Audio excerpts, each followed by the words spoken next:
Hey there, I'm Becky, and welcome to Literary Escapes with me, Becky. Today I have author Brenna Ash with me, and I cannot wait to dig in. So buckle up and let's go meet Brenna Ash. So welcome, Brenna Ash, to the Literary Escapes podcast. I'm so excited to have you here tonight. Thank you for inviting me. I'm glad to be here. So I met you at the Florida Star Writer Association. Yeah. And, but I don't know a lot about like your backstory. So I'm excited to be able to chat with you tonight and find out. Okay. So let's jump in. How did you become a writer? All right. It's really so boring, right? Because I swear every writer has the same thing. Like, oh, I've been writing as long as I can remember. I mean, honestly, I remember like in junior high and high school, I would rewrite like the Sweet Valley High, like funny. To fit my own story. So I love it. I remember doing that like as far back as can be. And then like in high school, you know, I always read romance, so that was always fun. And then when I got married, I ended up reading the Outlander series. And I was like, this is the bomb. And then I read Jude Devereaux, her Velvet series, which was Scottish historical romance. And I was like, oh my God, I want to do this. This is my life. So that's pretty much, So that pretty much is what like got me like really into writing and saying, yeah, this is what I want to do. Took me forever to actually make it happen, but all along. I mean, you have kids and marriage and all that stuff, and you know, you that just whole little thing called life, right? Right, exactly. The day job, the kids. I mean, just didn't have time. So understandable, So I didn't. Yeah. So are your kids older now so that you have time to write? Or? Yeah. So my son is 31 and my daughter is 28. So they are definitely old enough to take care of themselves now. Yay. Well, I'd like to say flown the coop, but my daughter did move back in with us. So we do have a daughter. Okay. We are not quite in your position as far as kids being out. We're working on it though. Almost there. Yeah. Our daughter just got her first real job. She graduated in May from college, and now we have to figure out how to get her in Massachusetts. And our son is home from college for the summer, and we're hoping that he goes back. So yeah, we had a taste of freedom for a little bit. You know, there were a couple of years where there were no kids at home, and we're like, wow, like what do we do with all of our time? It's like, you know, I'm not running around everywhere. And yeah, that's gone now. Yeah, once you give up the taxi cab mom job, man, that would be hard to go back. Whew. Yeah. That's some powerful freedom right there. It really is, and you don't notice it until you're there, right? Exactly. Wow. Like, you have no idea how much you're doing, and then all of a sudden it's like, whoa. Exactly. I feel ya. So, the Scottish part? How did you get into the Scottish historicals? Yeah, I have always been obsessed with European history and Scotland. Again, way back in school, American history, I was like, I don't want anything to do with this, but give me all of the European history you can. Like, I just, you know, absorbed it all. And then Scotland, I just love the culture and the history. There's so much there that it grabbed a hold of me and just kind of never let go. My husband, I remember my husband and I on our first date, and he was like, if you could go anywhere, you know, where would you go? And like half a second, I was like, Scotland. He was like, that was really quick and unexpected. I was thinking like Disney World. I thought you were going to say like, I thought you were going to say like New York City or like, hell no. Bring me to Scotland. So then how many times have you actually been to Scotland? Scotland twice. Okay. In 2014 was my first time, and then again in 2017. We were supposed to go in 2020, and then COVID just kicked that right out the door. Yeah. And then so we were like, well, maybe again in 2021, but no, it was still COVID.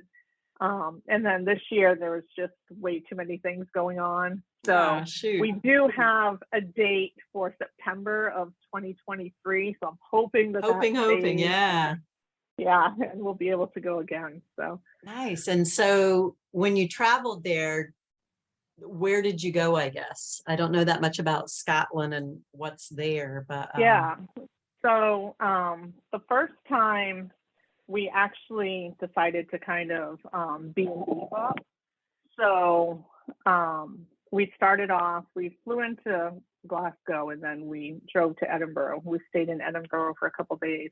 And then we pretty much just did like a big horseshoe into Scotland. You know, we just started up and then we went up, made our way through the Highlands and then Isle of Skye and all that. And then we just came back down to, you know, and then ended up in Glasgow again to fly back home. And then the second time we said, well, let's rent a flat for the week.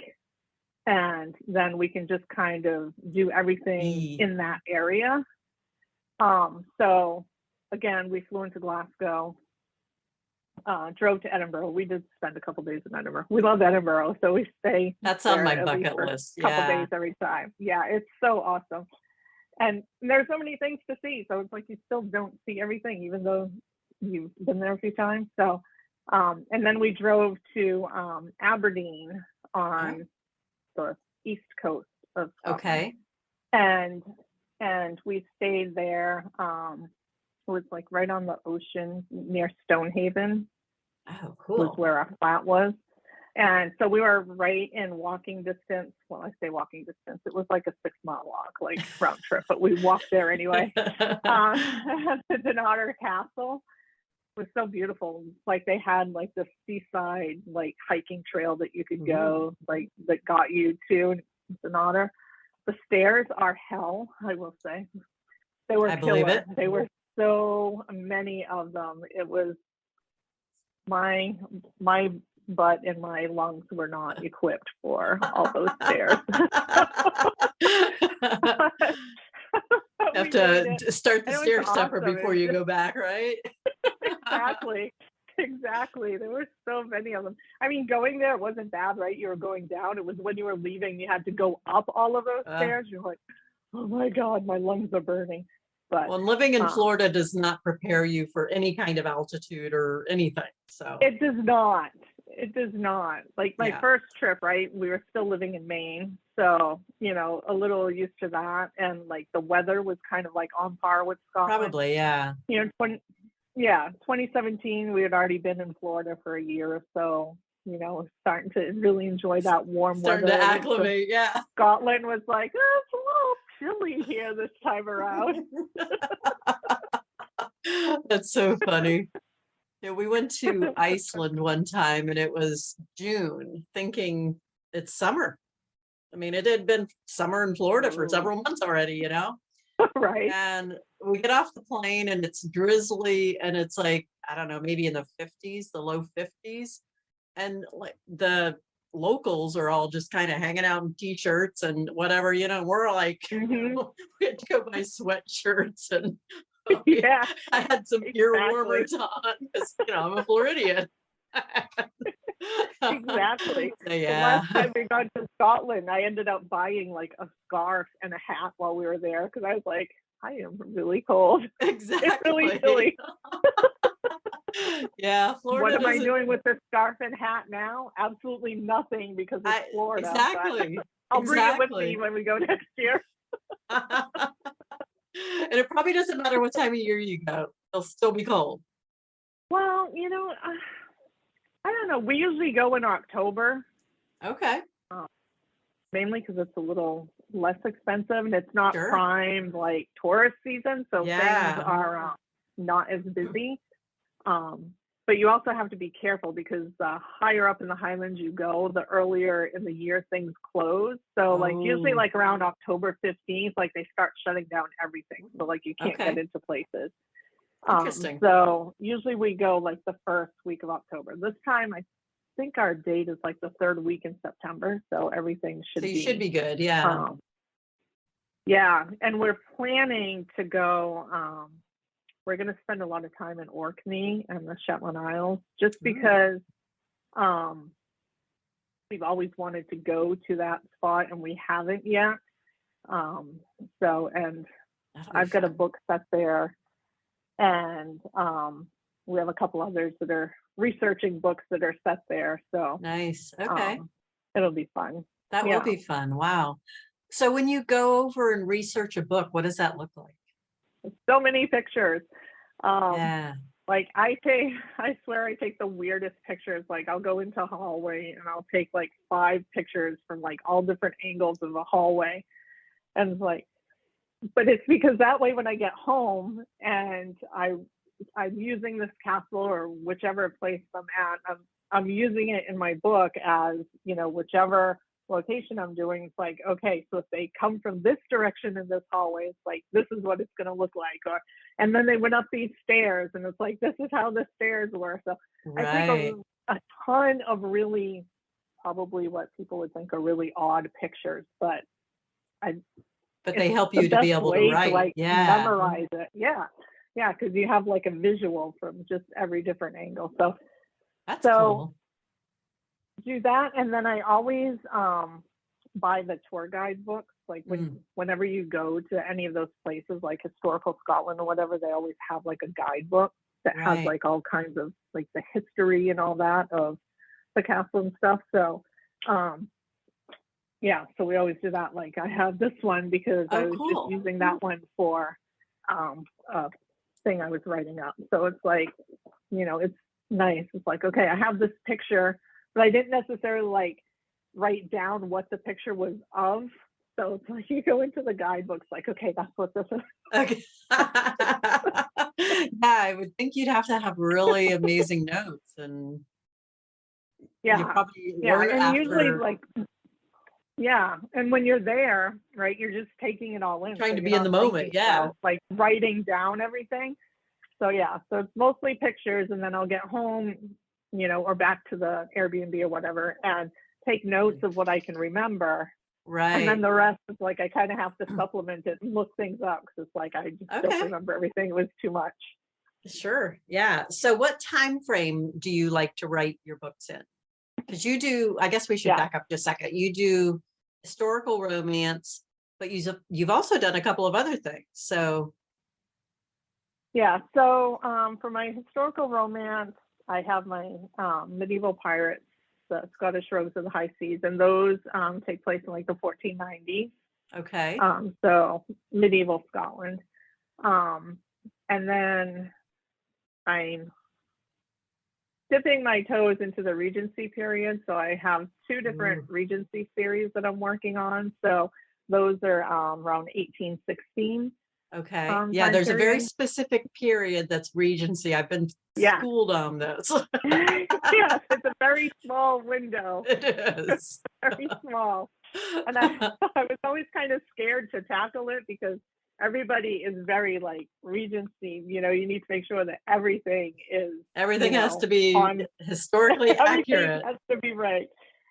So I've been doing a ton of research on that. It's been really fun because in a way it's a little more freeing than medieval because you have a lot more modern day things that you can use, right? At least like there's dishes and silverware and, you know, just actual rooms and houses and you know, instead of like trenchers and, you know, just eating with their hands, you know, it's just, there's a lot more that they can do, you know, and like the clothing and all that, everything is so much more sophisticated than it was in medieval times. So that part, even though it's a little scarier because you have to make sure everything's just right, it's kind of nice because you have like more things that you can incorporate. But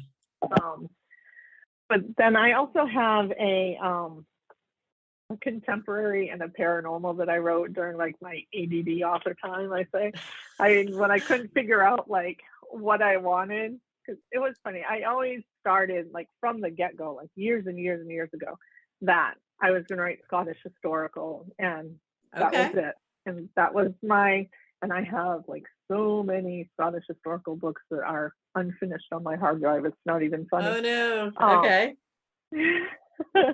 And then for whatever reason, I don't even know like what it was. I was like, oh, I have this contemporary idea. I'm going to write a contemporary. So I did. And then that was the first book I published. And then I tried to write book 2, and I could not get book 2 to work no matter what I was trying. I wasn't into it. And I was like, oh, and I have Scottish historical like calling me in the back, like, hey, Brenna, over here. Yeah, stop ignoring me. So,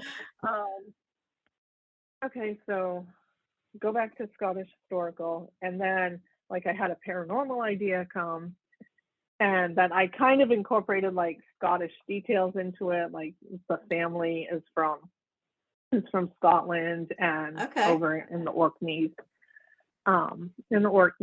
And you know, they were gargoyles, and it was fun. I love gargoyles. That looked interesting, yeah. Being a Scottish lore and all that. So that was fun to do. But again, I was like, okay, but I'm still like not doing what, you know, it just didn't, it wasn't as satisfying. You know, it wasn't what I was supposed to be doing. So then I had a chance to write my pirate books in the Pirates of Britannia world. And I did that, and I was like, oh, I'm home. Like, this is where I'm supposed to be. And I was like, just telling everybody, like all my writer friends, it's like, if I ever get another idea, like just like slap me, like just no. Just pass it off to someone who does that genre. Yeah. Right. Exactly. That's so funny. So the Scottish... And I feel bad because like I had those 2, and like I had like the covers for book 2 in each of those series, and like a novella for the contemporary series, and the covers are beautiful, and they're just sitting in my shelf because there's no books to go with them. But it's like every once in a while I'll look at them. It's like, oh, what could have been? Still not coming. And I know. I always have it in the back of my brain, like maybe one day when I catch up with all the actual historical stuff I'm writing, then maybe I'll do it. Yeah, that's never going to happen. But that's so funny. So you have the Scottish Rogue, which is the pirate series. And how many do you have in that one? And so there's 2 currently in that one. There's another one coming. I just don't have a date for it yet. But I think I'm going to stop at 3 on that one. I think it's just going to be a trilogy. Only because I have my Scottish Highlanders that are coming out in December. And then with the 2 new Regency series, that's 3 series that I'm tossing around. So I don't have. You only have so much time to write. Yeah. That's right. And then there's that old day job thing. Exactly. Takes a whole lot of my time. No doubt. That's so interesting. So would you like to be full-time writing, or? Yeah. That's the dream, ultimate goal. Yeah. Been that way for a while, but it's just, you know, it's really hard to make it happen. So you know, just keep plugging away, and you know, the more books you have out, the easier it is. Unfortunately, with the day job and not being a fast writer, because I'm not a fast writer, I'm a slow writer. So those 2 do not work hand in hand. So, you know, like my last book that came out was in September of last year, like in 2021. And now my next book isn't going to be December. So it's like over a year from releases. So that's not good, but it's hard to build up your backlist quickly anyway, you know. It's very hard. It's very hard. And that's what's so important, right? You need to have that backlist going. So interesting. Okay. It's a struggle. So tell me about the new series that you're working on. So the Scottish Highlanders, it's called the Abaddon, which translates into the Fool from Gaelic. And it is about a band of mercenaries kind of like a medieval Band of Brothers, and they want to mete out justice instead of, being on the wrong side of the law. They're on the good side of the law, but they do everything undercover. So nobody knows who the members of the Abaddon are. Nice. They Okay. kind of come out like ghosts in the night. They do their job, they leave, and then, people see the Justice has been after effects. meted out. Yeah. Yeah. That sounds cool. Yeah. So thanks. So I've been working on this book. I swear book one has been written at least, I think, 8 times. It's been rewritten. My editor and I are just like, oh, by the time this is done. That's going to be fun. At this point, it's like, but yeah, I do really love the characters. It's Broderick McLeod, and he does show up in book one of my pirate series. Oh. Those 2 pirates are also Abaddon members, very loosely Abaddon members, but they did get tied in there. So I wanted some kind of tie to them. So is the Abaddon, is that something that you made up, or was it like rumored to be real, or? So I made up the band of mercenaries for the Abaddon. I didn't see anything about it in history other than, the translation of the word. I just liked it because with it being the fool, how I have it is it's the outcasts from different clans that are coming together to be the mercenaries. So they're the fools of their clans that nobody thought would ever amount to anything. And now they're this secret group that nobody knows who they are. Oh, that's cool. So, okay, I like that. That's fun. That's that's in the late 1400s, early 1500s, that time frame as well. Yeah. Nice. Yeah. How fun. Okay. Yeah. So that first book comes out later this year? In December. Okay. Yeah, December 19th. Nice. Okay. That's exciting. That'll be fun to see that. And it's on pre-order right now though, right? It is. Yeah. Okay. So if somebody wanted to go ahead and put it on pre-order, they could go to brennaash.com. Yep, they can go to brennaash.com, and it's on my website. Yep. And it's available for pre-order through Amazon. Okay. We're on Amazon. Okay.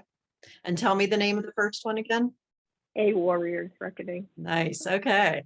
I'm gonna have to do that. Now, your tagline is scorching the sheets of the past. So I'm gonna have to go out on a limb and guess that you do a little bit spicy. so what's your little bit of spice?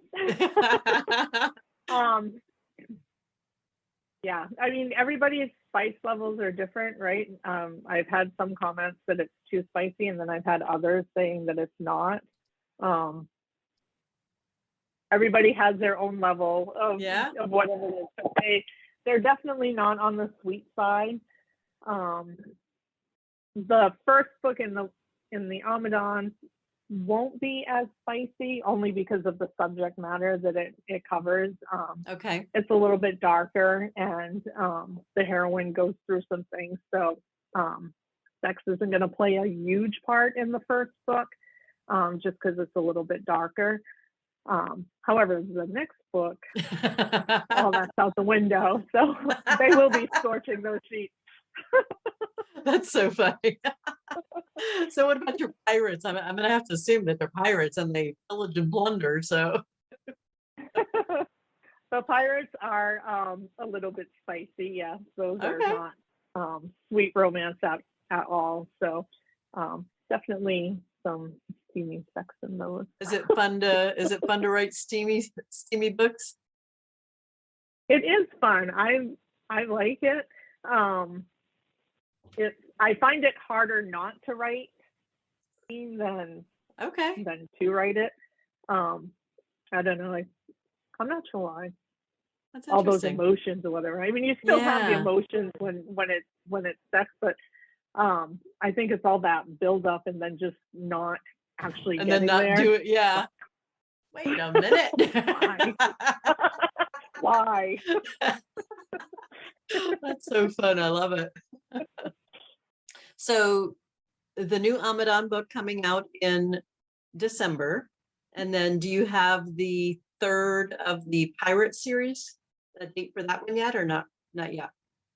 So I don't have a scheduled date for that one yet. It will most likely be mid 2023. Okay. But I don't have a definite date for that one yet. Nice. Okay. That sounds good. Excellent. So where can people find you, or do you like to hang out online? So I'm on Facebook. I have a readers group if you want to join me there called Brenna's Bonnie, where we That's talk a about fun my name. books and right. Got to go with the Scottish theme. Absolutely. So. I'll link to it in the show notes so that people can find that. Perfect. That sounds like fun. Yeah. Perfect. Yeah, so we talk about books and do giveaways and questions. They get sneak peeks of the stuff I'm working on and covers and things like that. Fun. So nice. I'm also on Instagram at Brenna Ash Author. Okay. That's pretty much just pictures of my cat. So if you like cats, then come on over, huh?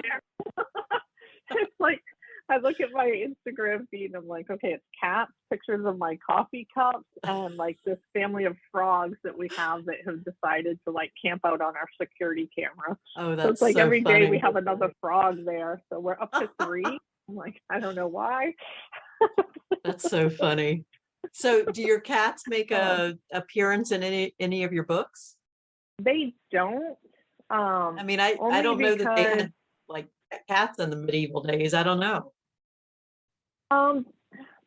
You know, I haven't heard too much about cats, more about dogs in the medieval times, but Okay. even that, I just haven't, mainly because my guys have been on ships, so they're not really going to have dogs on the ship. And then in my Abaddon series, they kind of travel all about. They don't necessarily have a home base. So that makes it tricky to have a pet. Yeah. Yeah. Okay. Yeah. Okay. Very cool. So that sounds like fun. Do you do a newsletter? I do a newsletter. There's a link to it to sign up on my website. Nice. Called Brenna's Missives. So I'm not all that great about sending them out every month. I do better when I have a release coming out. Understandable, yeah. You know, but I hate to bombard people's inboxes when I'm just repeating the same kind of thing. So I try not to do that. So yeah, they're sporadic right now. But maybe once every other month or so. Yeah. Bi-monthly. Okay, that works. That works too. Brenna, thank you so much for joining me tonight. I really enjoyed this. Yeah. This was a lot of fun. Thank you for having me. This was great. Yeah, I really enjoyed it. I'll link to the books that we talked about, and I'm going to go put the Abaddon book on pre-order because that sounds like a lot of fun. Ooh. So Thank looking you. forward to reading it. Nice. Awesome. I hope you like it. I definitely am sure that I will. So thanks so much. I will talk to you soon, I'm sure. All right. Thank you. Thanks for joining me today on the Literary Escape podcast. If you enjoy hearing the behind the book story, then join me in the Literary Escape Society. We're a community of travelers who love books, or maybe book lovers who love to travel. Either way, if you need an escape, a literary escape, come join us as we read our way around the world together, one book at a time. Check out the show notes to learn more about the Literary Escape Society. And we'll see you next time on the next episode.